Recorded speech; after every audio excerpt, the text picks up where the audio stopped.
Recommendation பிரகாரம் தான் நடந்து கொள்ள வேண்டும். இப்போ வந்து அவரோட ஏன் இந்த மோதல் போக்குன்னு கேட்குறீங்க. இப்போ வந்து உச்சநீதிமன்ற இப்போ இந்த தமிழ்நாடு கவர்னர் கேஸில் கூட தீர்ப்பில் கூட நீங்கள் எந்தவித நடவடிக்கையும் வந்து தேர்ந்தெடுக்கப்பட்ட அரசோடைய பரிந்துரையை கேட்காமல் செய்யக்கூடாதுன்னு சொல்லியிருக்காங்க.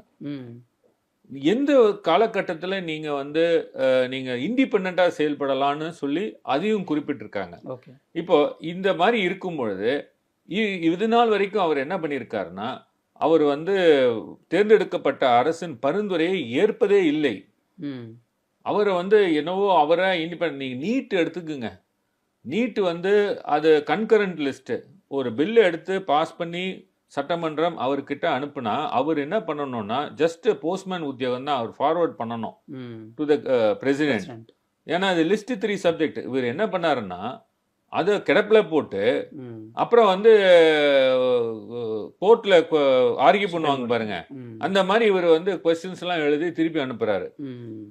திருப்பி அனுப்பின பிறகு இவருக்காகவே வந்து ஒரு ஸ்பெஷலாக ஒரு செஷன் உட்கார்ந்து மாண்புமிகு முதலமைச்சர் அவர்கள் உங்களுக்கு வந்து பவரே இல்லை, இந்த மாதிரி தான் நீங்கள் செயல்பட வேண்டும்னு சொல்லி மறுபடியும் வந்து அந்த மசோதாவை வந்து ஏற்றி அனுப்பி அதை வந்து அது கூட நிறைய தடவை போய் மினிஸ்டர்ஸ்லாம் பார்த்த பிறகு தான் அனுப்பி வைக்கிறாங்க. இப்போ கவர்னர் வராரு. இந்த கவர்னர் வந்து செயல்பட வேண்டிய ஒரு கவர்னர், அதுதான் எந்த அரசும் வந்து எதிர்பார்க்கும். நீங்கள் வந்து இப்போ நாங்கள் ஏன் நீதிமன்றத்துக்கு போனோம், நீங்கள் வந்து ஃபைலில் கையெழுத்து போட மாட்டீங்க. ப்ரிவென்ஷன் ஆஃப் கரப்ஷன் ஆக்ட் அதில் வந்து 3 மினிஸ்டர்ஸ் ஏடிஎம்கே மினிஸ்டர்ஸு அவங்க மேலே வந்து நடவடிக்கை எடுக்கணுன்றதுக்காக சாங்ஷன் கேட்டு உங்களுக்கு அனுப்பணும். ஆனால் நீங்கள் வந்து அந்த கரப்ஷன் சார்ஜஸ் அவர் மேலே இருந்து கூட நீங்கள் இன்னி வரைக்கும் நடவடிக்கை எடுக்காமல் சாங்ஷன் கொடுக்காம வச்சிட்ருக்கீங்க. ரெண்டாவது வந்து இந்த கைதிகள் வந்து விடுதலை செய்வதற்காக நாங்கள் அதை கேட்டு அதுக்கும் கோர்ட்டுக்கு அதுவும் உங்களுக்கு ஃபைல் அனுப்பிச்சது, அந்த ஃபைலில் கையெழுத்தும் போடலை. அதனால கைதிகள் வந்து இந்த ரிலீஸ் பண்ணுறது அவங்க நன்னடத்தை கருதி கொஞ்சம் அர்லி ரிலீஸ் இருக்கும், அது அவங்க பண்ணலை. மூணாவது தமிழ்நாடு பப்ளிக் சர்வீஸ் கமிஷன், இந்த கமிஷன் வந்து appointment of chairman and members அந்த ஃபைல்லையும் கையெழுத்து போடல, அதை அப்படியே டிலே பண்ணிட்டு வராரு. ஸோ இப்படி பார்த்தீங்கன்னா அந்த பில்ஸ் இப்போ நான் சொன்ன பில்ஸு அதுக்கு ஒரு செயல்பட வேண்டும் என்று தான் நாங்கள் நீதிமன்றத்துக்கே போகிறோம். அப்போனா நீங்கள் வந்து இது மோதல் போக்குன்னு நீங்கள் எப்படி சொல்ல முடியும்? நாங்கள் வந்து ஒரு வெல்ஃபேர் கவர்மெண்ட்டு மக்களால் தேர்ந்தெடுக்கப்பட்ட ஒரு அரசு 5 வருடத்தில் ஒரு நல்ல ஆட்சி கொடுக்கணும்னு தான் எதிர்பார்த்து வராங்க.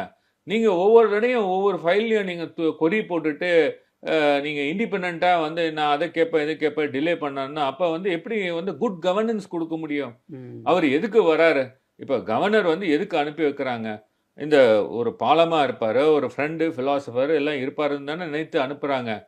நீங்கள் இன்னொரு ஒரு விஷயம் சொல்ல விரும்புகிறேன்.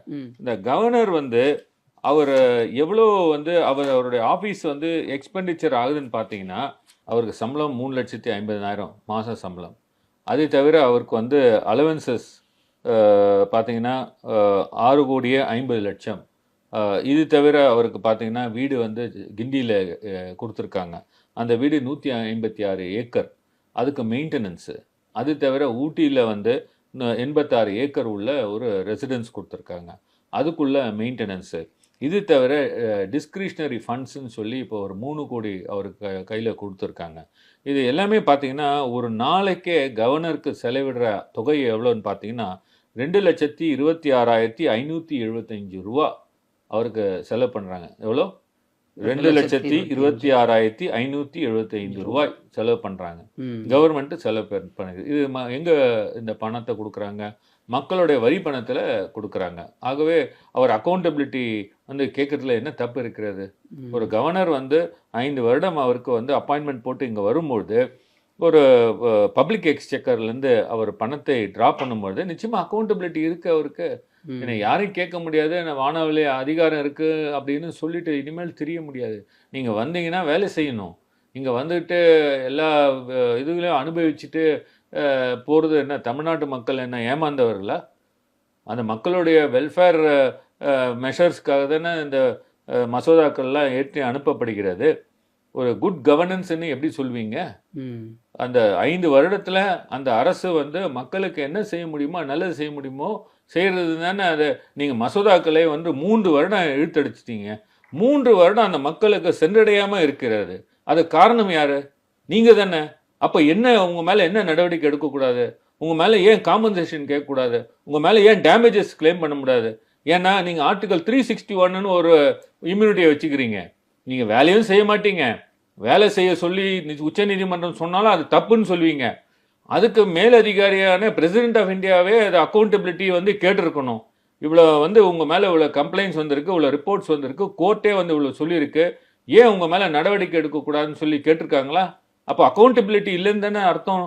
இல்லை அக்கௌண்டபிலிட்டி இல்லைன்னா அப்போ யார் காரணம்? ஒன்றிய அரசு சொல்லி தானே அவர் செய்கிறாருன்றது தானே தெளிவாகிறது. ஆகவே இந்த அக்கௌண்டபிலிட்டி என்னைக்கு வருதோ அன்னைக்கு தான் கவர்னர்களும் சரி, மற்ற ஹையஸ்ட் அத்தாரிட்டியும் சரி, அவர்கள் ஒழுங்காக நடந்து கொள்வார்கள். ரெண்டாவது, எல்லா மாநிலத்திலும் பாஜக ஆளாத எல்லா மாநிலத்திலும் இதே பிரச்சனை இருக்கிறது.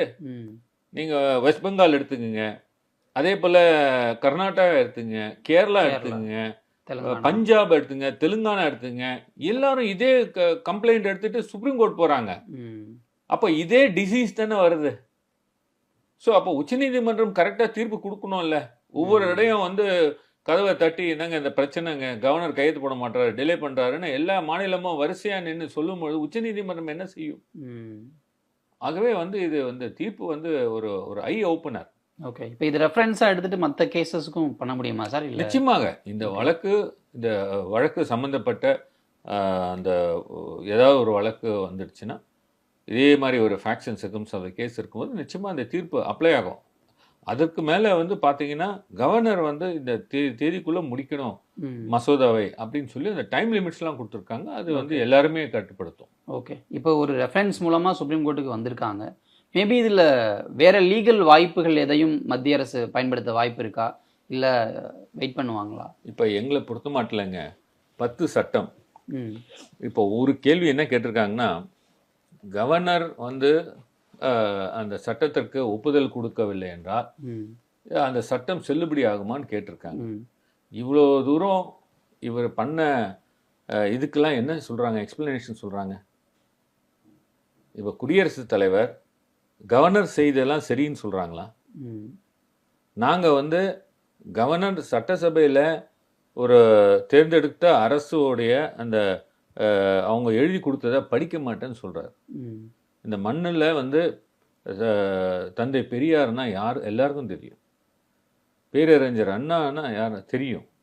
அவங்க பேரெல்லாம் நான் படிக்க மாட்டேன்னு சொல்கிற ஒரு கவர்னர் இப்படியெல்லாம் நடந்து கொள்கிறார் என்று நாங்கள் குடியரசுத் தலைவரை நாங்கள் நேரடியாக சந்தித்து நாங்கள் மனுவே கொடுத்தோம். இப்போ நீங்கள் வந்து இவர் மேலே என்ன நடவடிக்கை எடுத்திருக்கீங்க? இவ்வளோ தூரம் அவர் பண்ண அந்த விஷயங்கள்லாம் அவங்களுக்கு தெரிந்தே நீங்கள் இன்னமும் ஒரு ரெஃபரன்ஸ் கேட்குறீங்கன்னா, அப்போ நீங்கள் வந்து தவறு செய்தவர்களை நீங்கள் ப்ரொடெக்ட் பண்ணுற மாதிரி தானே இருக்கு. இது நியாயமா? அவங்கள வந்து மனசாட்சி தொட்டு பார்க்கணும்ல. நீங்கள் எல்லாத்தையும் விட்டுடுங்க, லீகலாக இருக்கிறத விட்டுடுங்க. நீங்கள் ஒரு கான்ஸ்டியூஷனல் அத்தாரிட்டி, ஹையஸ்ட் அத்தாரிட்டி, ஒரு கவர்னர் இப்படி செஞ்சுருக்காருன்னா நீங்கள் என்ன பண்ணியிருக்கணும்?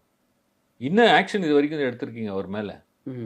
ஆகவே வந்து இது எல்லாமே வந்து பார்த்தீங்கன்னா கவர்னர் வந்து ஒன்றிய அரசு சொல்லி தான் செய்கிற மாதிரி தெரியுது. சார், நிறைய விஷயங்கள் பேசணும். கவர்னர் குறித்தும் நிறைய கருத்துக்கள் பகிர்ந்துக்கிட்டீங்க. பிரச்சனையோட கேள்விகள் குறித்தும் பேசுனீங்க. உங்கள் நேரத்துக்கும் கருத்துக்களுக்கும் நன்றி. நன்றி, வணக்கம்.